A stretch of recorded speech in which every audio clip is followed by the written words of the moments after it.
Olá, futuro engenheiro da Marinha do Brasil! Hoje vamos resolver juntos a questão de número 5 da prova de 2006 de Engenharia Elétrica, que é do assunto de eletromagnetismo. Não se esqueça também de baixar nosso plano de estudos personalizados para o CP100 e curtir esse vídeo para nos motivar a gravar mais aulas e continuar ajudando você a conquistar sua aprovação. Bora lá então?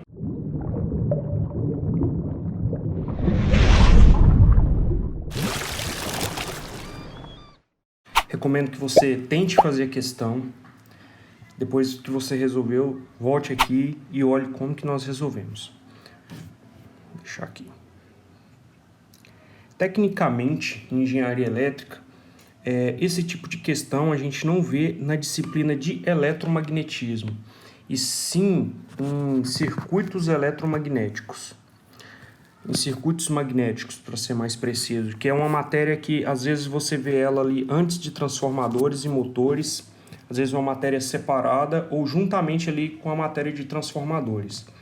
E por que existe essa diferença? A diferença básica que existe é por causa da simplificação geométrica que faz a matemática por trás dessa questão ficar mais simples. Por exemplo, o fluxo magnético, ele é definido como uma integral do campo magnético, uma integral de superfície, pelo produto da área. Só que aqui, isso aqui é o caso geral, né? Então você tem que fazer essa integral. Nessa matéria de circuitos eletromagnéticos, fazemos uma simplificação de forma que o fluxo magnético simplesmente é o campo vezes a área. Na verdade, eu vou colocar esse aqui para a gente manter a mesma notação. Mas o porquê que eu posso usar de uma forma e de outra? Bom, podemos usar isso aqui por causa das simplificações geométricas.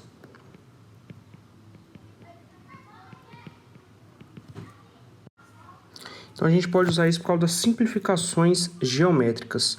E o que significa? Significa que esta fórmula aqui que nós vamos usar para resolver esse tipo de questão, ela só pode ser usada porque as áreas são todas quadradas, né, vamos dizer assim. Então a gente consegue calcular aqui, a gente tem nossa seção, ela é toda quadrada, o fluxo é constante.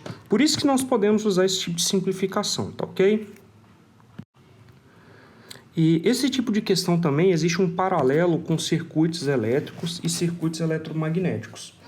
Nos circuitos elétricos, então eu vou pôr aqui elétricos e aqui magnéticos. Nós temos alguns elementos. Por exemplo, a gente tem a força eletromotriz E aqui nos circuitos elétricos. No circuito magnético, a gente tem a força magnetomotriz. E essa força magnetomotriz, ela é dada pelo enrolamento vezes uma corrente. Temos aqui a corrente I nos circuitos elétricos. E aqui, isso é definido pela força eletromotriz, pela resistência. Nos circuitos magnéticos, a gente tem um fluxo. E isso é definido pela força magnetomotriz, pela relutância. Pela relutância R. Na verdade, esse R aqui é um pouco mais estilizado, né? Deixa eu tentar desenhá-lo aqui um pouco mais estilizado. Um Rzinho mais estilizado. E por último, a gente tem a resistência, que ela é dada pela resistividade, condutância e área. E aqui a nossa relutância magnética, ela é dada pelo comprimento do circuito, permeabilidade magnética e a área. Então existe esse paralelo entre essas duas disciplinas. E a gente vai lançar a mão desses conceitos para resolver a questão. Bom, passada a parte da teoria, a gente vai resolver de fato a questão agora, tá ok? Vamos aqui então resolver a nossa letra A. A letra A, ele pede 3 itens para a gente resolver. Primeiramente, ele pede a indutância própria da bobina. Indutância é um conceito que depende apenas da geometria do circuito. A indutância ela é definida como a quantidade de espiras ao quadrado dividido pela relutância do circuito. Só que observe o seguinte, tudo isso aqui são parâmetros intrínsecos do meu circuito. Eu não dependo de corrente, eu não dependo de fluxo, eu não dependo de força magnetomotriz, de nada. São parâmetros totalmente intrínsecos. Só que observe o seguinte, eu vou simplificar, vou desenhar simplificadamente aqui o nosso circuito.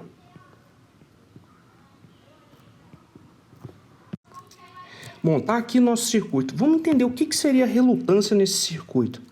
Observe o seguinte, ele me falou que existe um fluxo magnético passando por aqui. Esse fluxo vai se dividir para cá e esse fluxo vai se dividir aqui também para o outro lado.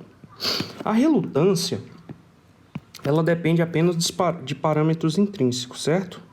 Que é o meu comprimento dividido pela minha permeabilidade magnética e minha área. E o que seria o comprimento aqui? O comprimento, neste caso, seria todo esse comprimento magnético aqui. Toda essa parte aqui, ó, em verde.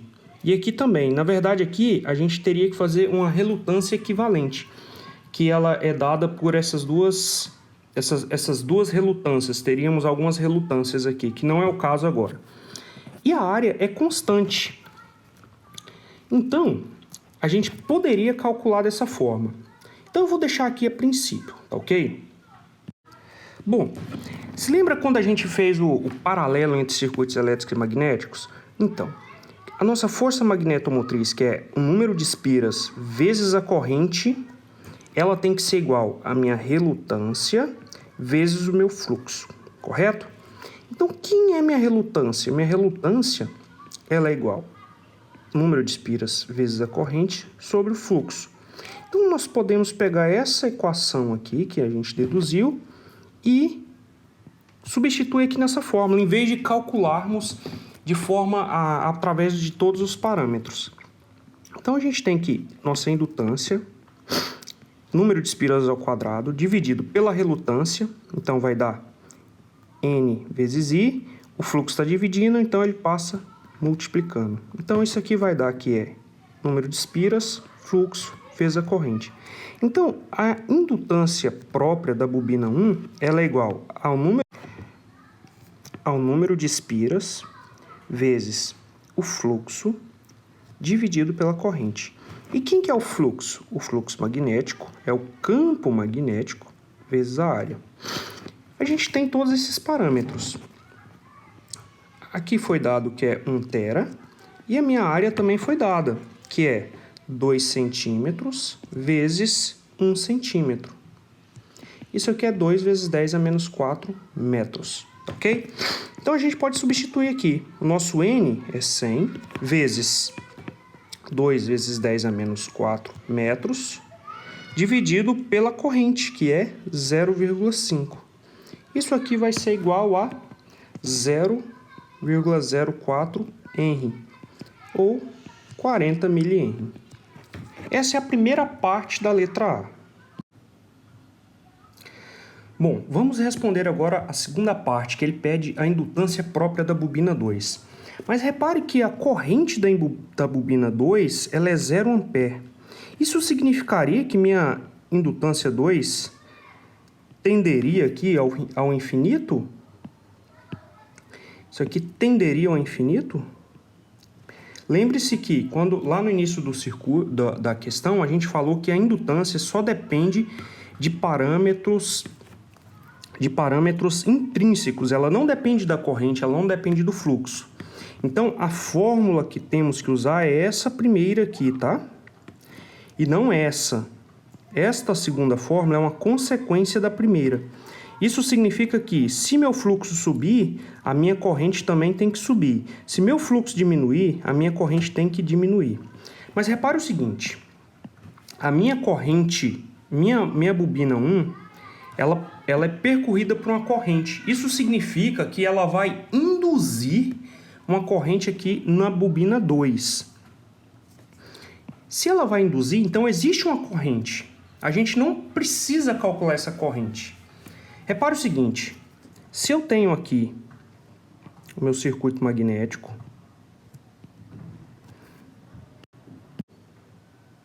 o fluxo percorrido aqui é exatamente o mesmo.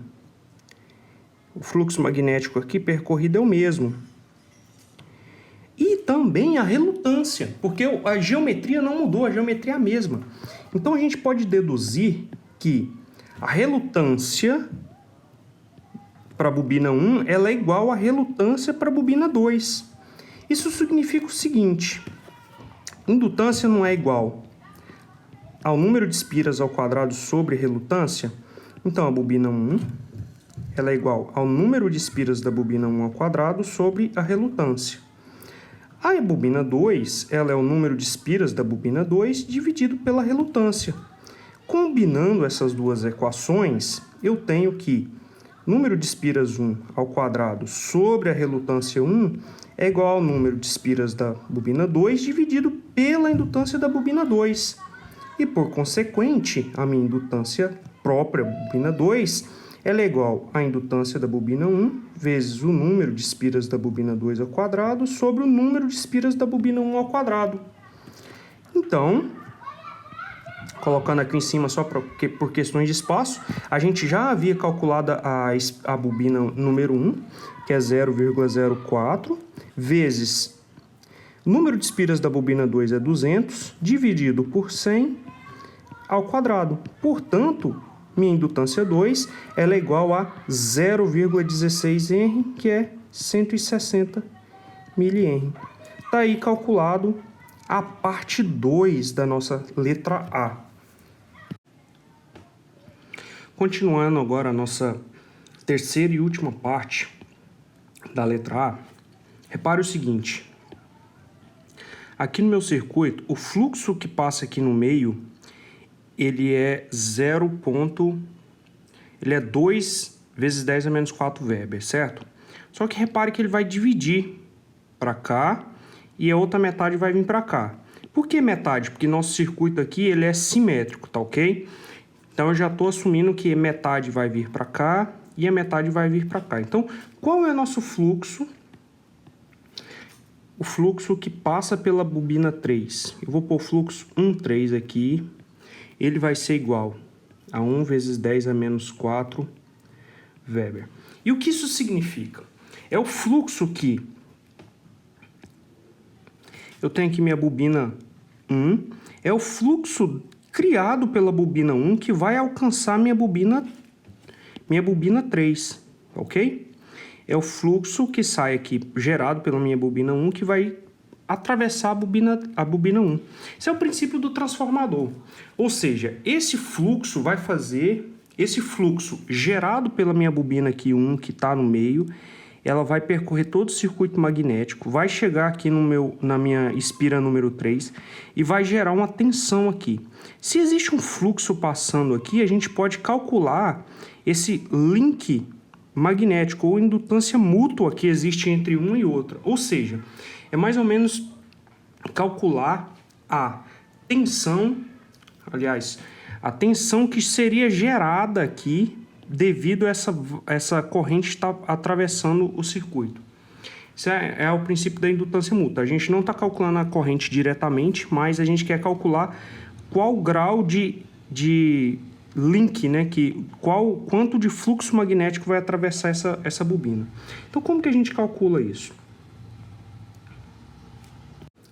Existe um parâmetro lambda que ele chama fluxo concatenado, que é justamente esse fluxo que a bobina 1 gera que vai alcançar 2. Ele é definido como o número de espiras vezes o fluxo. Então, é esse fluxo concatenado. E a gente pode definir, então, a indutância mútua da bobina 1, a indutância que a bobina 1 causa na bobina 3, ela é dada por esse fluxo concatenado sobre a corrente da bobina 1. Então aqui a gente tem o número de espiras da bobina 3, o fluxo 1,3, que é o fluxo magnético gerado aqui pela minha bobina 1, que vai chegar à bobina 3, que é justamente isso aqui que nós já calculamos, sobre a corrente da bobina 1. Então, esse valor aqui da indutância mútua, ele é dado, a número de espira é 100, o fluxo 1 vezes 10 a menos 4 Weber e a corrente 0,5 ampere. Portanto, a nossa indutância mútua da bobina 1, que causa na bobina 3, ela é igual a 0,2 Henry, 0,02 Henry, que é igual a 20 milihenries. Então, tá aí respondida a nossa letra A. Vamos agora responder a letra B. Bom, dando continuidade aqui agora, resolvendo a letra B, repare que agora ele tem aqui um entreferro, ou seja, um espaço ali no circuito central. Ele me fala, na letra B, qual o valor agora da corrente, ou seja, da corrente que eu tenho que colocar aqui para manter o valor da indução magnética nesse entreferro. Bom, a gente tem uma equação que é dado pelo H e o L1. O que é esse H? Isso aqui é a intensidade do campo magnético. Esse H1 é a intensidade do campo magnético sobre aqui todo o meu circuito magnético, né? Sobre toda essa parte aqui de aço, de ferro. Então ela vai passar por aqui, enfim. Só que aqui, repare que a permeabilidade magnética aqui é muito diferente aqui desse ponto. Então o que acontece? Eu vou ter que escrever uma permeabilidade magnética aqui do gap, né? A gente usa G por causa de gap, que é do entreferro. Isso tem que ser igual à força magnetomotriz, que é a espira vezes a corrente que a gente quer calcular. Só que existe aqui a intensidade do meu campo magnético. Ela é igual ao meu campo magnético sobre a permeabilidade. Só que para o circuito magnético ali de ferro, eu tenho um campo sobre minha permeabilidade magnética do vácuo, sobre vezes uma permeabilidade R, que é uma permeabilidade relativa. E ele me falou que esse R aqui, ele é infinito. Se esse R é infinito, eu deduzo que H1 é igual a zero. Então, essa equação aqui é zero. E o que isso significa? Significa que é como se o meu material utilizado aqui, ele não impusesse nenhuma relutância ao campo magnético. Ou seja, é um material ideal, tá? Você não tem perdas, não tem nada. Todo o campo magnético que você colocar aqui, o material vai aceitar perfeitamente. Então, isso é um material ideal. E aqui no entreferro é um pouco diferente. Então, agora a nossa equação, ela fica HGL, que é o comprimento do entreferro, NI. Então, a gente quer calcular I é igual a HG, LG sobre N. Lembrando que HG a gente pode mudar. Então, aqui é B sobre μ0 vezes o comprimento do meu entreferro pelo número de espiras. Então, a corrente, que é o que eu procuro, meu campo é 0,5 Tesla. Aqui a permissividade magnética do vácuo é 4π 10 a menos 7, vezes o comprimento do entreferro, que é 0,1 vezes 10 a menos 3 metros, e o número de espiras é 100. Portanto, a corrente que eu procuro, ela é 0,4, aproximadamente 0,4 ampere. Tá aí respondido nossa letra B. Bom, pessoal, Espero que tenha ficado claro, uma questãozinha bem teórica, bem longa, mas é que a gente trabalhou bastante conceitos novos aí de eletromagnetismo. Bom, espero ter ficado claro. Até um próximo vídeo. Tchau.